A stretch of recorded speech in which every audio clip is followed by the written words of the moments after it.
su ministerio cuando él tuvo 30 años de edad, eso significaría que Juan había estado ministrando 6 meses antes de que Cristo vino, porque Juan nació 6 meses antes de Cristo, de acuerdo con Lucas capítulo 1, versículo 26. Juan el Bautista fue el primo de Jesús, ¿se acuerda usted de eso? Y entonces Juan era parte de la familia, por así decirlo, y conocemos la historia de Elizabeth y su dar a luz a Juan en el primer capítulo de Lucas, y él era 6 meses mayor que Jesús. Entonces, si él comenzó su ministerio a la edad de 30, como Jesús, habría estado llevándose a cabo durante 6 meses. Pero por otro lado, no tenemos razón alguna para creer que él comenzó a los 30.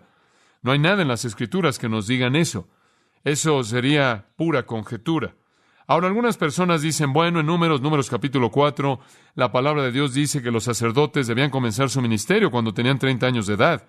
Y hay algo de indicación de que David, de hecho, se embarcó en ciertas dimensiones de su ministerio al Señor cuando tuvo 30 años de edad. Y entonces, 30 por lo menos es un número significativo entre los ministerios, y lo fue de acuerdo con Números 4, el tiempo cuando los sacerdotes comenzaron a funcionar.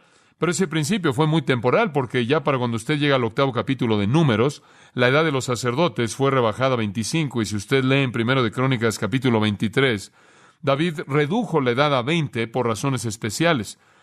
Y ya en esa edad de 20 años, durante el principio del ministerio de un sacerdote, continuó durante el reinado de Ezequías, de acuerdo con 2 de Crónicas 31, y continuó después de la cautividad, de acuerdo con Esdras 3, versículo 8. Entonces, el 30 de Números 4 rápidamente se convierte en 25 en Números 8, y en 1 de Crónicas 23 se vuelve 20, y parece quedarse así. Entonces, realmente no creo que el 30 es así de importante. Todo eso para decir que no sabemos cuándo Jesús vino, y no sabemos cuánto tiempo había estado ministrando Juan. No hay manera en la que podamos forzar una respuesta, y en Lucas capítulo 3, versículo 21, un pasaje paralelo, la palabra de Dios nos dice, ahora cuando todo el pueblo estaba siendo bautizado, sucedió que Jesús también fue bautizado. Ahora Lucas entonces nos dice que Jesús vino cuando el resto del pueblo venía. No hubo una audiencia privada con Juan, no hubo una situación íntima, no hubo una comisión secreta. Jesús simplemente vino con el resto de la gente, y veremos la importancia absoluta de eso en un momento. Ahora observe de nuevo en el versículo 13 otros detalles. Notará que él usa la palabra vino, una palabra muy interesante, paraginomai. Es una palabra que tiene un potencial de significado múltiple, pero es una palabra que es usada específicamente en muchos lugares para referirse a hacer una aparición pública. Esa fue una palabra que algunas veces se usó para hablar de la llegada de un maestro, alguien que iba a adoptar un lugar significativo público a la vista del público en general. De hecho, es el mismo verbo que se usa en el versículo 1. En aquellos días vino Juan el Bautista. Parece ser usada entonces, por lo menos en algunos casos, para hablar del inicio de un ministerio público, y entonces en ese sentido este texto está diciendo, entonces Jesús, iniciando su ministerio público, vino de Galilea. Y por cierto, Marcos 1:9 añade, de Nazaret en Galilea. Realmente no sabemos exactamente en dónde en el río Jordán Juan estaba, pero pudo haber sido tanto como una caminata de más de 70 kilómetros, 60 millas, para que el Señor llegara ahí. Ya para este entonces, él llegó solo, simplemente comenzando su ministerio. Nada realmente se ha llevado a cabo en absoluto. Él sale de la oscuridad de Nazaret, camina quizás tanto como 80 kilómetros, 60 millas, hace su aparición pública iniciando su ministerio. Me parece sorprendente, conforme pensé en eso, que Cristo esperó 30 años en el taller del carpintero en Nazaret, desempeñando los deberes simples del hogar y los deberes simples del taller, y durante todo este tiempo sabiendo que Él era Dios encarnado, y todo el tiempo sabiendo que había un mundo perdido, y todo el tiempo sabiendo que el mundo lo estaba esperando, y nunca frustrándose porque todo estaba en el plan del Padre. 30 años de oscuridad, esperando para el tiempo del Padre, pacientemente, en una especie de sumisión sin cuestionar nada al Padre. Esperó durante 30 años, y ahora llegó la hora, y cuando llegó, Él salió, y dice que vino al Jordán. Ahora no sabemos dónde en el Jordán, no sabemos específicamente en dónde estaba Juan. Digo, conocemos un nombre, Betábara, pero no sabemos en dónde estaba eso. No sabemos si estaba al sur por el Mar Muerto, poco más hacia el norte. No tenemos manera de reconstruir los detalles específicos, pero en algún lugar en la parte sur del río Jordán, y usted también notará que dice que él vino a Juan. Él vino a Juan, específicamente su primo y su precursor, y aquí en cierta manera realmente es una carrera de relevos. Juan está a punto de pasarle la estafeta a Cristo. Esta es la parte de salida de la fase del ministerio de Juan y el principio del ministerio de Jesús. Ahora, quizás Jesús y Juan ya se conocían el uno al otro. Sé que sabían el uno del otro. Sé que Jesús sabía de Juan, el precursor, porque él era omnisciente. Sé que Juan sabía de Jesús porque eran primos. Dice usted, bueno, ¿cómo es que eso prueba que Juan sabía acerca de él? Bueno, por muchas razones. Quizás cuando eran bebés pudieron haber jugado juntos. Quizás cuando eran niños pequeños pudieron haber pasado tiempo juntos. Entonces Juan se fue al desierto y Jesús permaneció en la reclusión de Nazaret.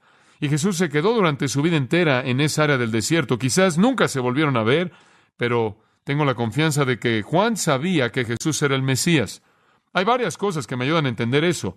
Una es que Elizabeth llamó a Jesús Señor, y si ella, la madre de Juan el Bautista, creyó que él era el Señor, no hay duda en mi mente que ella le habría dicho eso a su hijo, y el hecho mismo de que él instantáneamente está reconociendo a Jesús aquí y lo reconoce a él por quien es él, es otra indicación de que de hecho él sabía.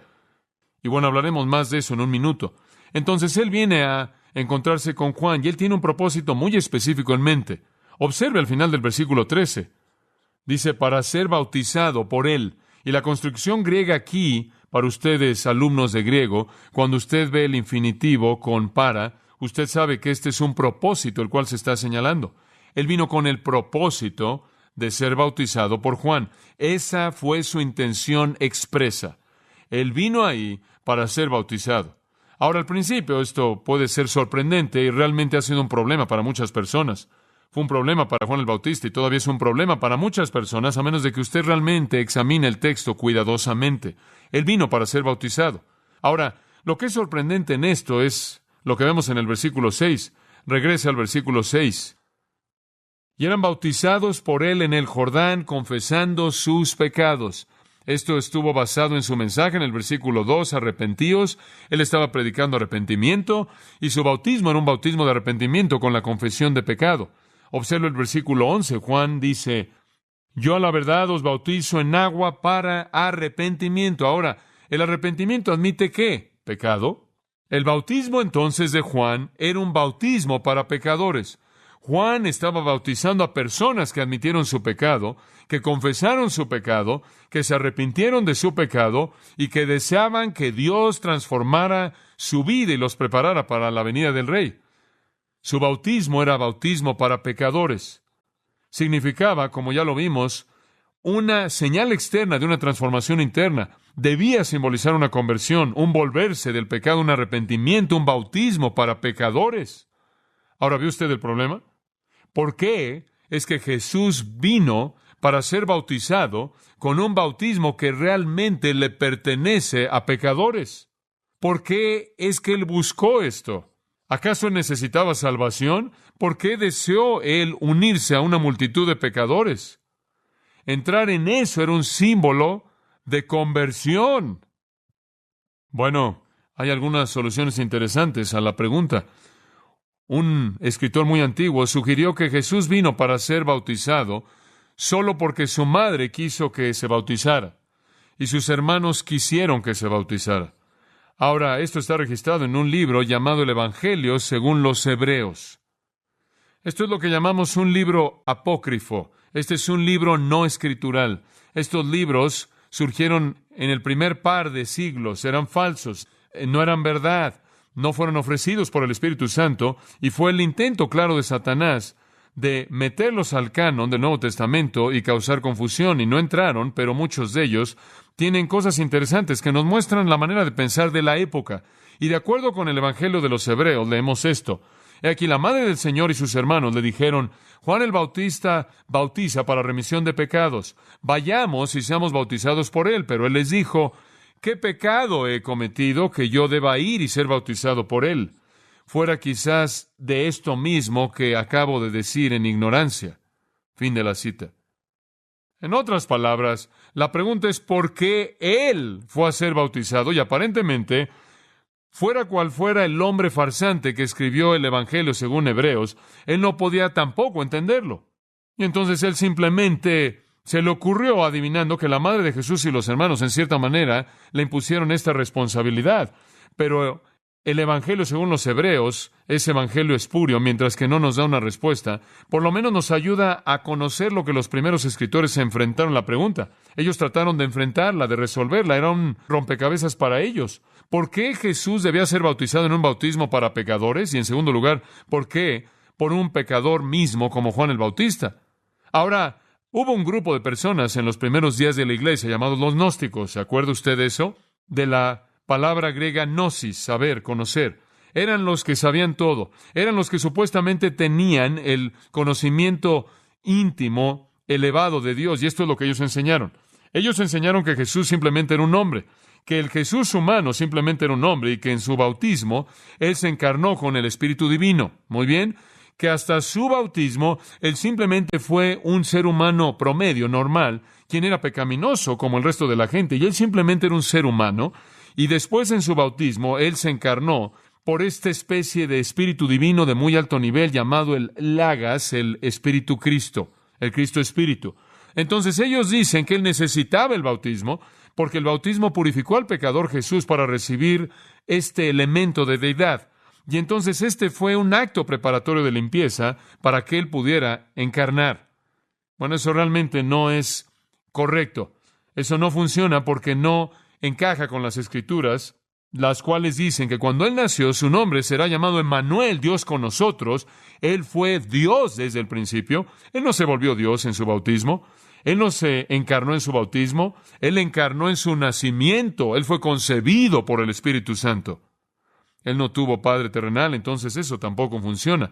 Entonces el Evangelio según los Hebreos está fuera y el Evangelio según los gnósticos está fuera, queda descalificado también. Bueno, si no tuvo ningún pecado y si no necesitaba ninguna confesión y si ya era Dios y su madre y sus hermanos no le dijeron y si no tenía nada de qué arrepentirse y si no necesitaba conversión y si no necesitaba una transformación y si no necesitaba cambiar su vida o cambiar su corazón, entonces, ¿qué es lo que Él está haciendo? Bueno, si esto sirve de consolación alguna, Juan enfrentó el mismo problema. Observe el versículo 14. Mas Juan, y este es un tiempo imperfecto, continuamente se le oponía diciendo, yo, e incidentalmente todos los pronombres aquí son enfáticos en el griego, yo necesito ser bautizado por ti y tú vienes a mí. Todos son enfáticos. Juan continuamente se le oponía. La forma del verbo denota una acción de intento. Juan constantemente trató de detener a Jesús de ser bautizado. Él se oye un poco como Pedro, ¿no es cierto? Tratando de detener a Jesús de ir a la cruz y finalmente el Señor le tuvo que decir, quítate de delante de mí, Satanás, quítate de mi camino. Por favor, Pedro, tengo que hacer esto. El verbo incidentalmente es compuesto. Cada vez que los griegos toman un verbo y añaden una preposición en la parte frontal y la hacen compuesta, lo intensifican y entonces Juan, de manera fuerte, vehemente, intensa, de manera continua, estaba estorbando a Jesús de que se bautizara. Él no quería esto. No tenía sentido en absoluto para él. Yo, dijo él, yo necesito ser bautizado por ti. ¿Qué estás haciendo al venir a mí? ¿Esto está al revés? Me interesó al pensar en esto, el notar que cómo Juan trató a Jesús y es lo opuesto de la manera en la que él trató a los fariseos y los saduceos. En el versículo 7, ellos vinieron a ser bautizados y al ver él que muchos de los fariseos y de los saduceos venían a su bautismo, les decía, generación de víboras, ¿quién os enseñó a huir de la ira venidera? Haced pues frutos dignos de arrepentimiento. Ahora escuche, él se rehusó a bautizar a los fariseos y a los saduceos porque no se querían arrepentir. ¿Ve eso? Él se rehusó a bautizarlos porque eran impenitentes, eran pecaminosos. Aquí él se rehúsa a bautizar a Jesús porque él no tiene pecado y él no tiene nada de qué arrepentirse. Y entonces la idea entera no tiene sentido para Juan. Él, quien estaba por encima de los fariseos y de los saduceos, y ellos que pensaban que estaban por encima del resto de la gente, se encuentra a sí mismo postrado en humildad profunda ante Jesús, Ahora me parece obvio que Juan reconoció a Jesús. Él reconoció quién era. Elizabeth, como dije, era su madre, y ella estaba bien informada acerca del primogénito de María, y Elizabeth lo llamó mi Señor, en Lucas 1, 42 y 43. Entonces usted sabe que ella sabía de Jesús, y usted sabe que María debió haberle confiado algo de su corazón. En Juan 1:29, Juan vio la venida de Jesús y dijo, he aquí el Cordero de Dios que quita el pecado del mundo, y Juan reconoció a Jesús. Juan tenía algo de información. Ahora, yo estoy de acuerdo. Juan, en este punto, no había tenido todavía una confirmación divina. Observe Juan 1. Esto es muy interesante, versículo 31. Y le acabo de leer usted el versículo 29, en donde dice aquí el Cordero de Dios que quita el pecado del mundo. Después en el 30, este es de quien yo dije, después de mí viene un hombre que es antes de mí, porque él fue antes de mí. Hombre, él realmente ve a Cristo como el Cristo eterno. Y después en el 31, y yo no le conocía, pero para que él fuera manifiesto Israel, por lo tanto yo he venido bautizando con agua. Versículo 33, y yo no le conocí. Ahora, ¿qué está diciendo? Yo le conocí físicamente, pero todavía no había recibido la confirmación divina, todavía no había recibido esa certeza. Hasta el versículo 32, vi el Espíritu descendiendo desde el cielo como una paloma y reposando sobre él, y no le conocí. Pero el que me envió a bautizar con agua, él mismo me dijo, sobre aquel que veas el Espíritu descendiendo y permaneciendo, es el mismo que bautiza con el Espíritu Santo. Ahora, Juan tenía una idea de quién era él humanamente, entonces Dios le dijo, tendrás la certeza, mediante confirmación divina, la señal será la paloma descendiendo sobre él. Cuando veas la paloma que desciende del cielo y descanso reposa sobre él, ese es el que bautizará con el Espíritu Santo, ese es el Rey, ese es el Mesías. Y Juan dice, hasta ese momento realmente no supe, realmente no recibí la confirmación divina. Pero regresando de nuevo a Mateo 3, es obvio aquí, por el hecho de que Juan se humilla ante Jesús y no quiere que ser bautizado, y aún antes de que Juan llegue a anunciar he aquí el Cordero de Dios que quita el pecado del mundo, es obvio que físicamente, humanamente, conforme, así como Juan lo percibe, él sabe que este es el Mesías, y la confirmación divina viene inmediatamente en el versículo 16 de Mateo 3, cuando el Espíritu desciende, pero aún aquí, Juan sabe que este de hecho es el Cristo. Ahora, la declaración de Juan, esta es una declaración increíble, y quiero que vea lo rica que es. Su declaración, su afirmación es una de las declaraciones más claras y una de las más poderosas y una de las más potentes acerca de la perfección de Jesucristo jamás dada en las Escrituras. Cuando alguien quiere discutir acerca de que Cristo no tuvo pecado, acerca de que Cristo realmente no tuvo pecado, este es un gran lugar en donde comenzar.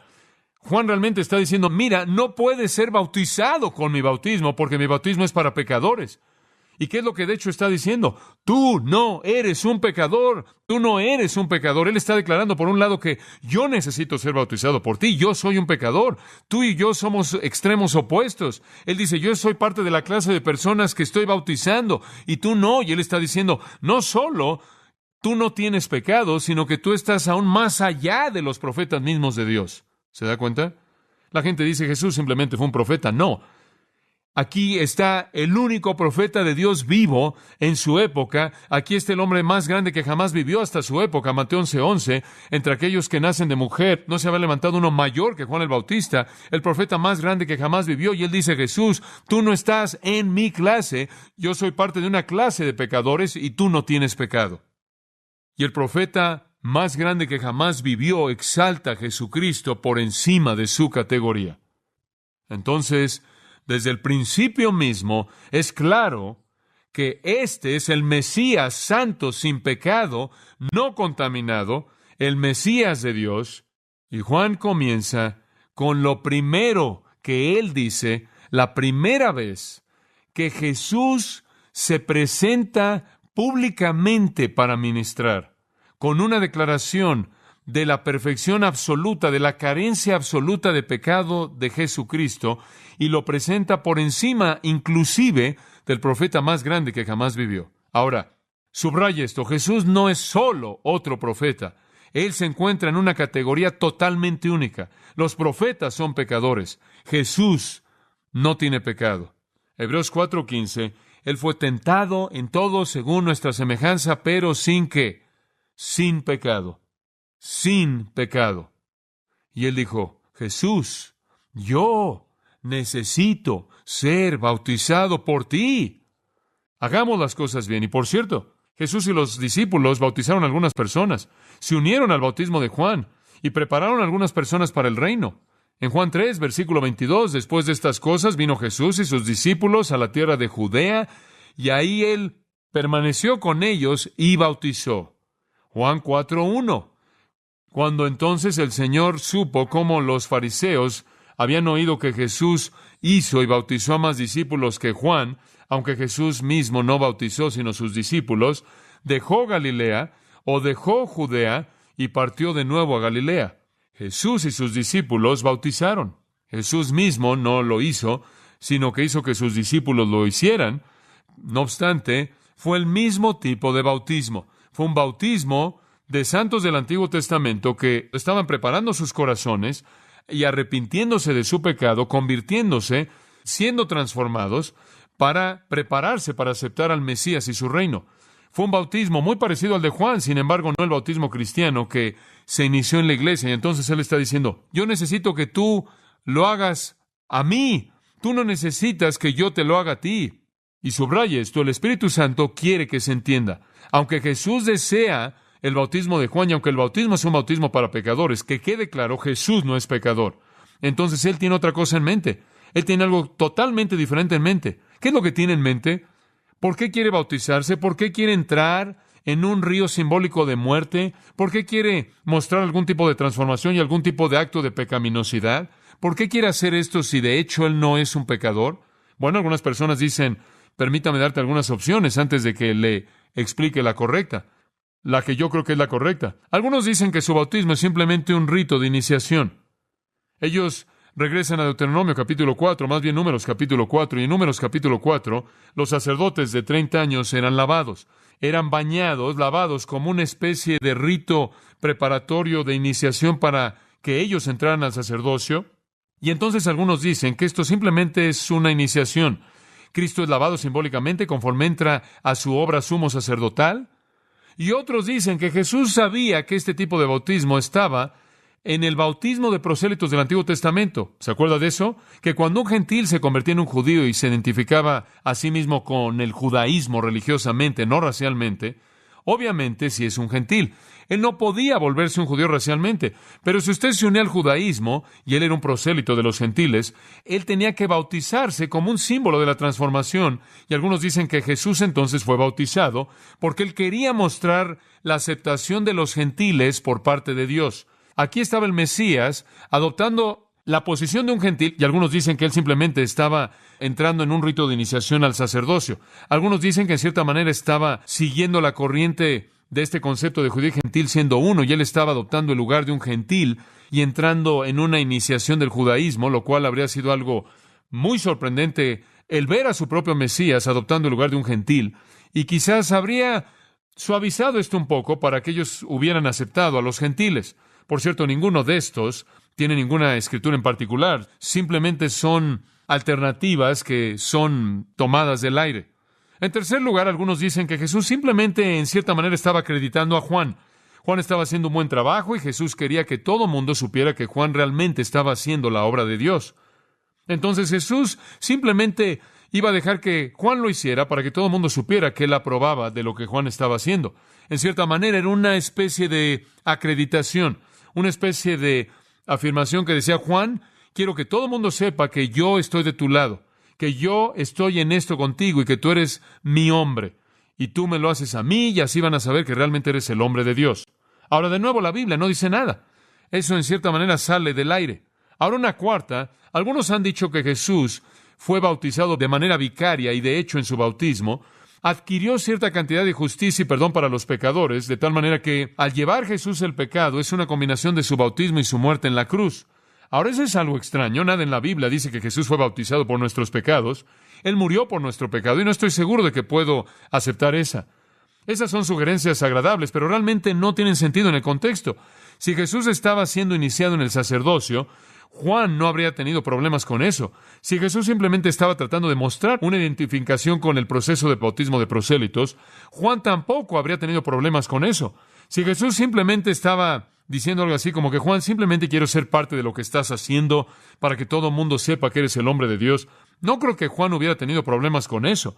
Y si Jesús iba a llevar el pecado, no creo que Jesús tampoco hubiera discutido ni hubiera tenido problemas con eso. Pero Juan solo definió su bautismo de una manera. Era un bautismo para pecadores y él estaba diciendo, si tú haces esto, Jesús, tú solo estás diciendo una cosa, y no era un rito de iniciación de sacerdotes, créanme. No fue un ejercicio de prosélitos. Estos eran judíos siendo bautizados. No solo fue una manera en la que usted podía estar de acuerdo con Juan. No fue un bautismo que llevaba el pecado de manera eficaz. Tenía algo en mente. Fue un bautismo de pecadores y Juan de hecho estaba diciendo, si tú haces esto, tú estás diciendo nada más una cosa, Señor, y no sé cómo es posible que puedas estar diciendo esto cuando tú no tienes pecado. Juan está diciendo, si tú entras a mi bautismo, tú entras en estos términos y eso es todo. Bueno, ¿cuál es la respuesta? Bueno, permita que Jesús mismo se la dé en el versículo 15. Por cierto, estas son las primeras palabras registradas de Jesús desde que él tuvo 12 años de edad. Y le habló a su madre y le dijo que él tenía que ocuparse ¿en qué? En los negocios de su padre. Esta es la primera vez que él dijo algo fuera de eso en todas las Sagradas Escrituras desde su encarnación. Y son palabras con dignidad real y humildad. Versículo 15. Pero Jesús le respondió, deja ahora, porque así conviene que cumplamos toda justicia. Entonces le dejó. Y Jesús, después que fue bautizado, subió luego del agua. Juan finalmente cedió, pero él no cedió. Él no dejó de estorbar a Jesús hasta que Jesús le dijo por qué. Él le dijo, deja ahora. Ahora Jesús no niega que él es superior y que Juan es inferior. Él no niega que Juan necesita también ser bautizado porque Juan es un pecador. Él no niega que Juan necesita arrepentimiento. Él no niega que él no lo necesita, sino que dice, hay una razón especial, Juan, y deja ahora. Esta es una expresión. Sé que esto es raro, pero cede en esta ocasión, permítelo ahora. Cede a mí en esta ocasión. Es raro, pero es necesario. ¿Por qué? Porque así conviene que cumplamos toda justicia. La frase así conviene significa que es apropiado que nosotros hagamos esto. Está bien, Juan. Esto es lo correcto. Aunque no tengo pecado y aunque tú eres un pecador y aunque es un bautismo de pecadores, es un bautismo de arrepentimiento, debemos hacerlo. Y observe que se refiere aquí a ambos. Así conviene. Ambos tenemos una parte. Debes hacerme esto y debo hacerlo. ¿Por qué? Para que cumplamos toda justicia. Ahora aquí está la clave. Que cumplamos toda justicia. ¿Significa que Jesús quiere hacer todo lo que es justo? Sí. ¿Que Jesús quiere hacer todas las obras justas? Sí. ¿Que toda buena obra que hay por hacer Jesús la hará? Sí. ¿Es el bautismo una obra tan buena? Sí. Entonces Jesús simplemente se está identificando con él como un acto de justicia. Fueron los pecadores arrepentidos que salieron de esa agua. Fueron hombres y mujeres justas los que llegaron a esa agua. Y Jesús simplemente se está identificando con todos los actos diversos de justicia, todos los diferentes actos de piedad y santidad. Bueno, ciertamente en su vida él hizo eso. Un publicano en Mateo 17 le dijo a Pedro, ¿vuestro maestro paga los impuestos? Él dijo, sí. Jesús y Pedro hablaron de esto y Pedro dijo, bueno, él entró para hablar con Jesús y cuando él entró a la casa, Jesús le habló y le dijo, ¿qué piensas, Simón? ¿Qué pasa? ¿Qué hay en tu mente? Él dice, ¿de quién es que los reyes de la tierra reciben los impuestos? ¿De sus hijos o los extranjeros? Y Pedro le dijo, de los extranjeros. En otras palabras, los reyes no demandan impuestos de sus propios hijos. Ellos demandan impuestos de los extraños. Y Jesús dijo, ¿entonces los hijos quedan libres? Y si Dios es el rey de todo y somos hijos de Dios, debemos estar libres de todo esto, ¿verdad, Pedro? Correcto. No obstante, dice, no sea que los ofendamos, paguemos nuestros impuestos. Sea cual fuera la obra justa, pagar impuestos o cualquier otra cosa, aunque el Señor quizás no sintió la obligación de hacerlo, lo hizo, porque era algo justo, y entonces quizás esto es parte de ello. Cumplir toda justicia significa que si el bautismo es algo justo, Cristo lo va a hacer. Pero eso todavía nos deja con este problema del pecado, ¿no es cierto? Y esa es la razón por la que tengo que decir que hay más riqueza aquí todavía. Escuche, Juan vio el rostro de Jesús. Él está consciente de la perfección absoluta de Jesús. Él está consciente de la carencia de pecado de Jesús. Él no se atreve a colocar una mano sobre Jesús para bautizarlo en el Jordán. Y en cuanto a la vida sin pecado de Jesús concierne, Juan tiene toda la razón, pero él no entiende un punto muy importante. Un punto muy importante. Quizás usted ha pensado en esto. Jesús vino al mundo para hacer una cosa, y eso fue para identificarse ¿con quiénes? Con pecadores. Esa es la razón por la que vino. Y para que Él cumpliera toda la justicia de Dios, para que Él adquiriera la justicia para cualquier persona, Él tenía que identificarse con pecadores. Y en la encarnación Jesús se vio a sí mismo como uno con hombres pecadores. En el libro de Isaías, en el capítulo 53, dice, Él fue contado con los que transgresores, pecadores.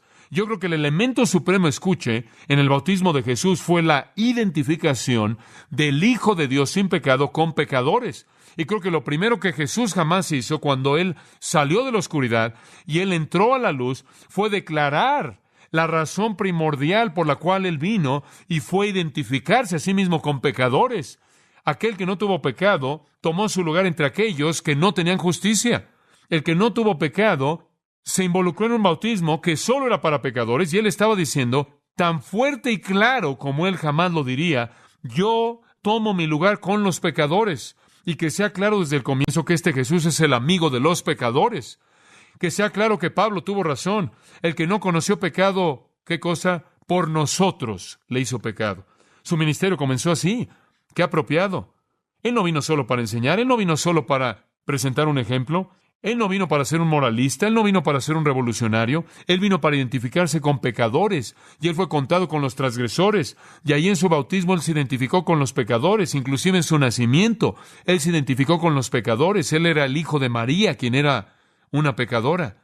En su muerte, Él se identificó con pecadores, dos, uno a cada lado, y Él llevó los pecados de todo pecador que jamás creyó en Él a lo largo de la historia. Escuche, para llevar a los pecadores a la justicia, Él tuvo que ir a las profundidades de las aguas de la muerte. Él tuvo que llevar el pecado, Él tuvo que identificarse con pecadores. No hubo otra manera en la que Él pudiera cumplir toda justicia.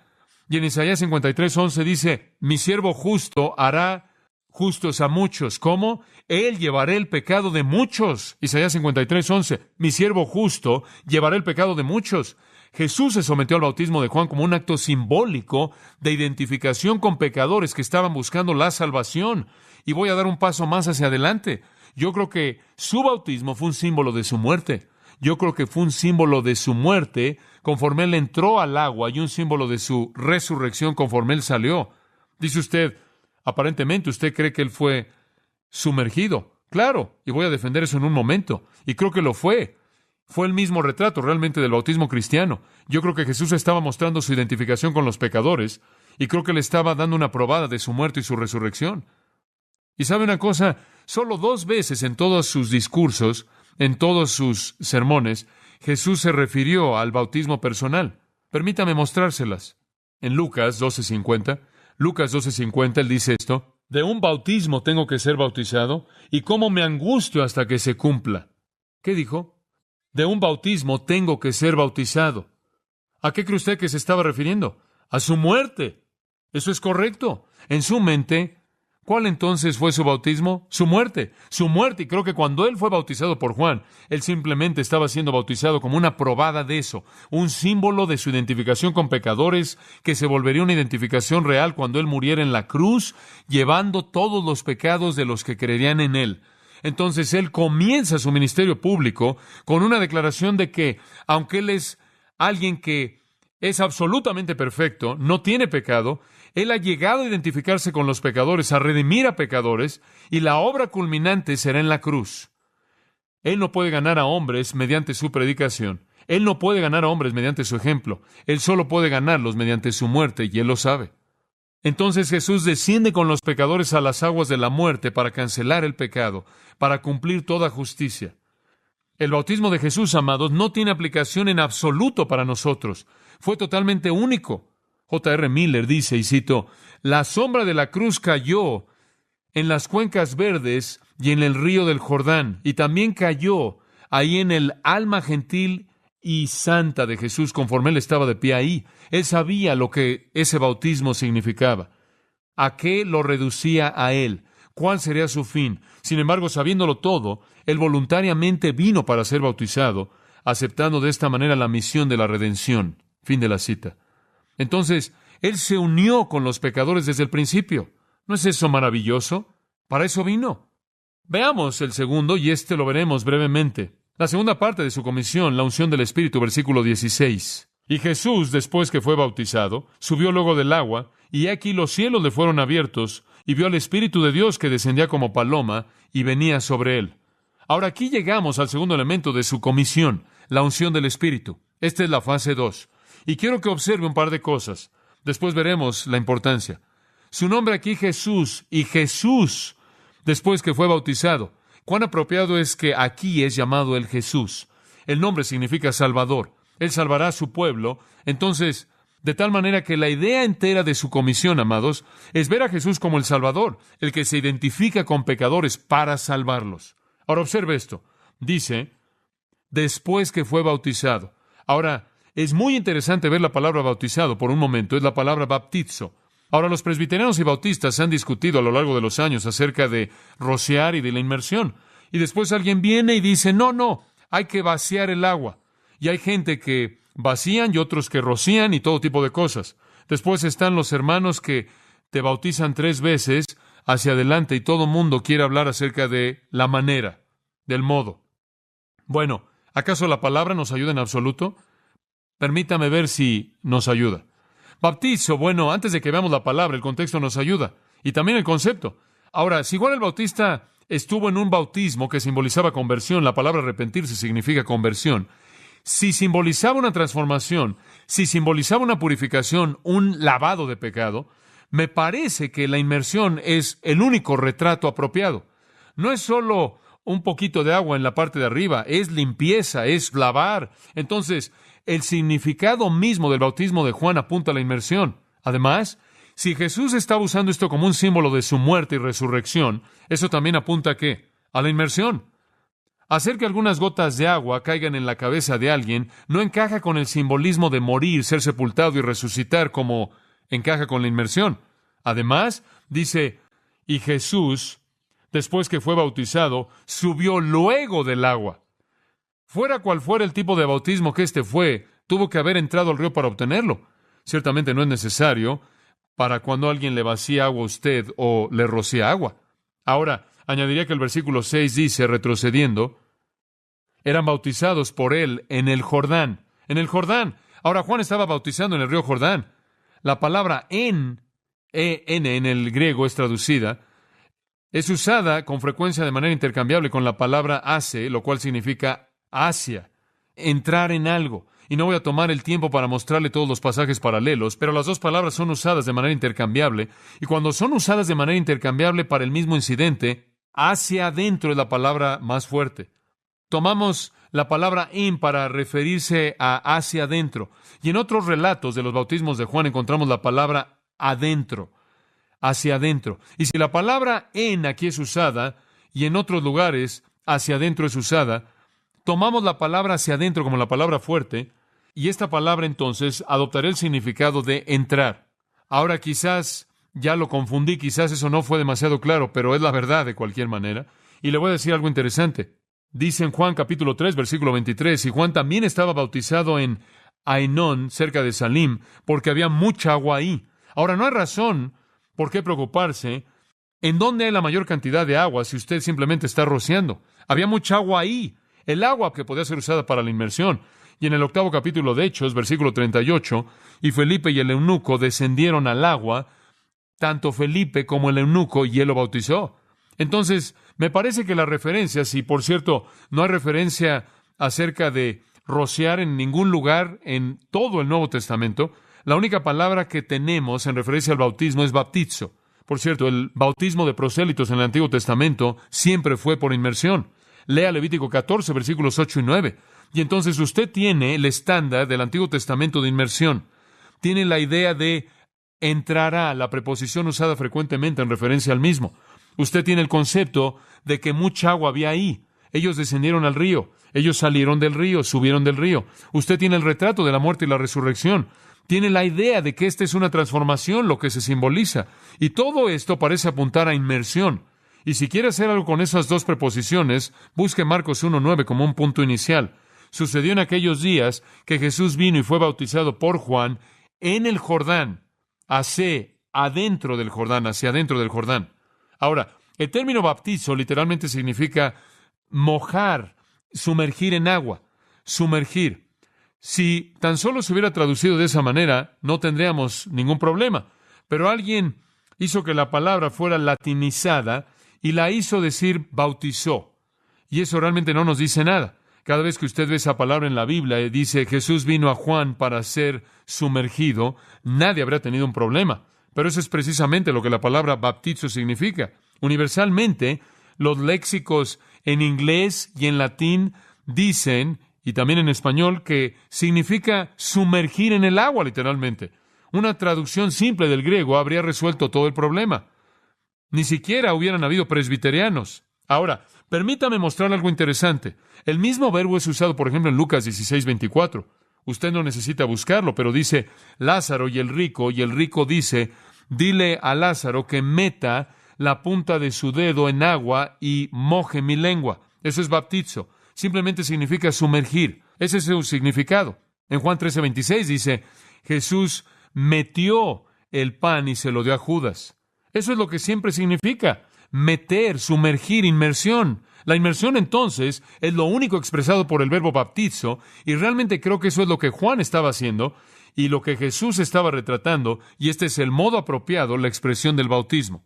Por cierto, le podría parecer interesante el saber que la inmersión fue el único modo de bautismo hasta la Edad Media, el único.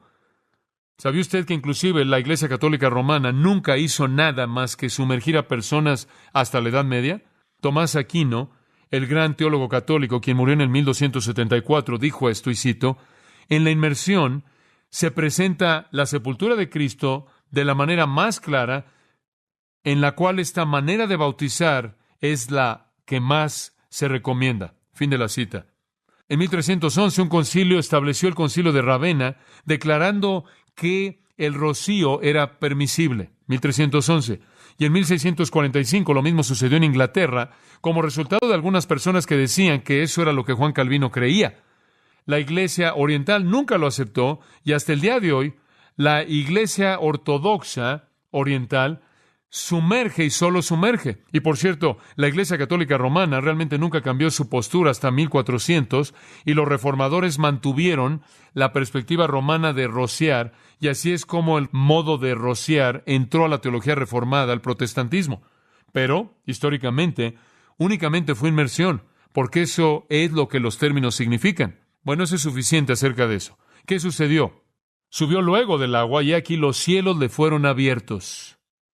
Ahora, no creo que ese es algún tipo de sentimiento subjetivo. No creo que Jesús está teniendo algún tipo de experiencia en su mente. Creo que el cielo literalmente se abrió. Ahora dice usted, bueno, ¿qué sucede cuando eso pasa? No podrá decirles usted. No tengo la menor idea. Fuera de que le aseguro que si usted abre la puerta del cielo, vería algunas cosas bastante sorprendentes. Sea lo que sea, le pasó a Ezequiel en el capítulo 1. ¿Quiere leerlo? El Señor abrió el cielo en el capítulo 1 y Ezequiel comenzó a hablar de cosas que nunca nadie ha entendido desde que él lo escribió. Había una rueda y después otra rueda y una rueda dentro de una rueda, y esa rueda estaba dentro de una rueda y después subieron 4 de esas y 6 de esas, y las cosas estaban dando vueltas y simplemente decimos, gracias a Dios, Ezequiel, fue maravilloso. Nos da tanto gusto que tuviste esa experiencia. Y otra vez sucedió con el querido Esteban. El querido Esteban estaba siendo apedreado hasta la muerte, estaba siendo aplastado bajo piedras, y en los últimos momentos de su vida el cielo se le abrió. Hechos 7:56. Y usted lo encuentra en Apocalipsis 4, en donde el cielo se abre. Y usted ve una visión del trono de Dios y lo encuentra en Apocalipsis 11.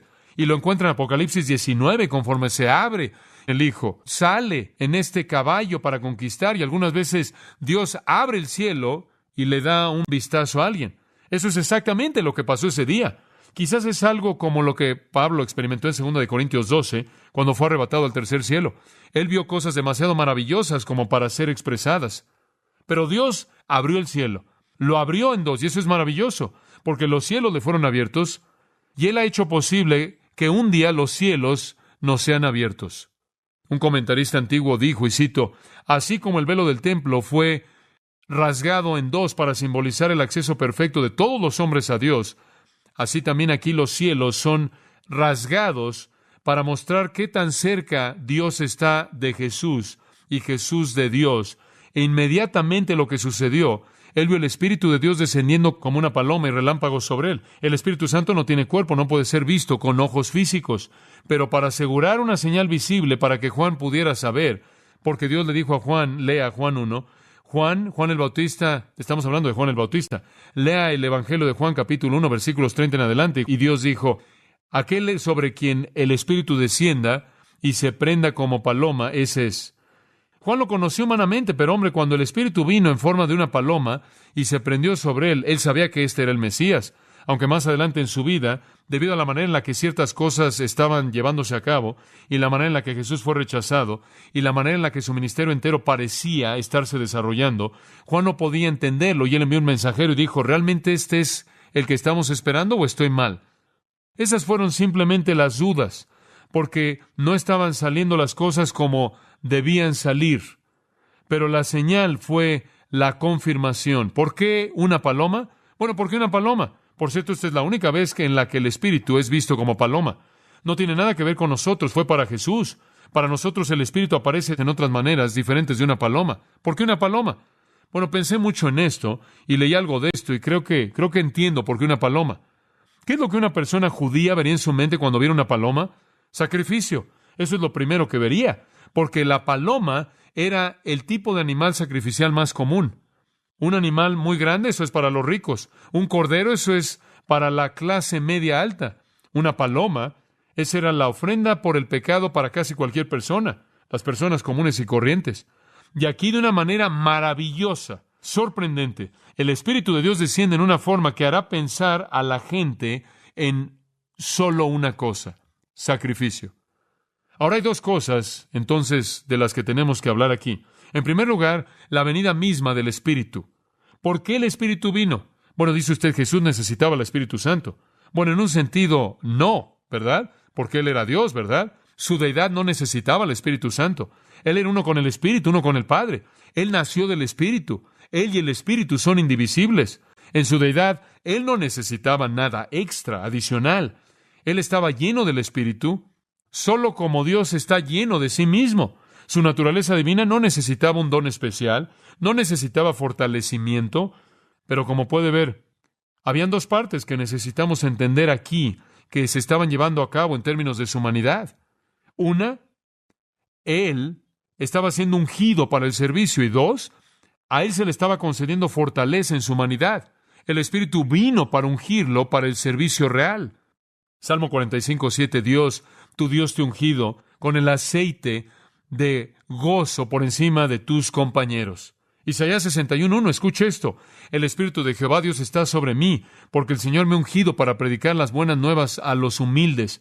Me ha enviado para sanar a los quebrantados de corazón, a proclamar libertad a los cautivos y abrir la cárcel de los que están en prisión, etc. El Espíritu del Señor está sobre mí, Él me ha ungido para predicar. El Espíritu de Dios vino sobre Él en su humanidad para capacitarlo para predicar, para ungirlo como el profeta de Dios. En Hechos 10:38 el escritor dice, Dios ungió a Jesús de Nazaret con el Espíritu Santo. Notará que Dios ungió a Jesús de Nazaret. Esa es su identificación humana.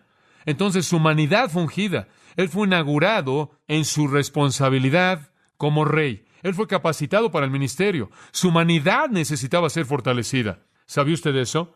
Él se cansó, Él tuvo sed, Él tuvo hambre. Su humanidad necesitaba ser fortalecida. Entonces el Espíritu de Dios descendió para anunciar, este es el Rey, este es el ungido, y para fortalecerlo en su humanidad para su ministerio.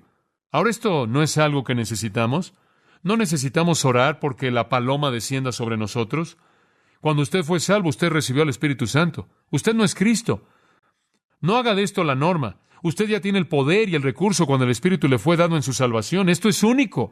Nosotros, nuestro bautismo no es como el de Él, y nuestra recepción del Espíritu no es como la de Él. Fue una señal celestial.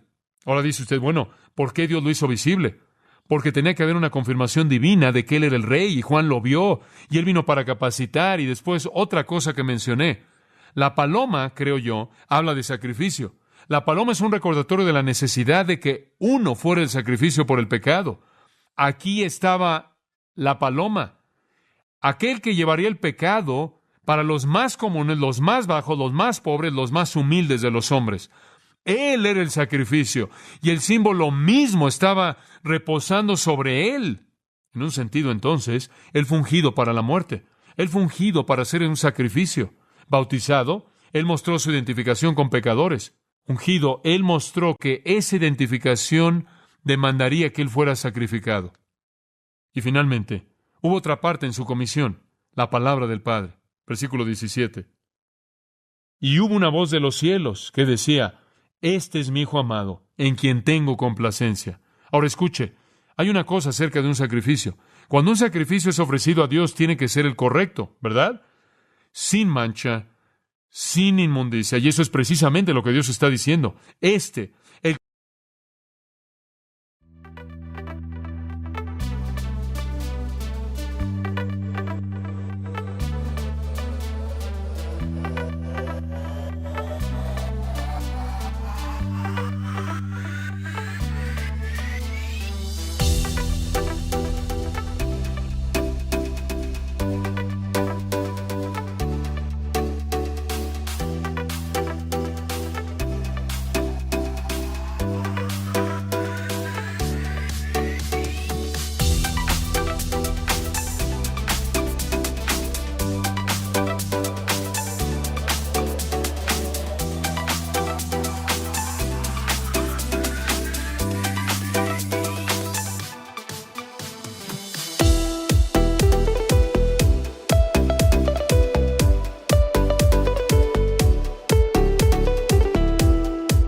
El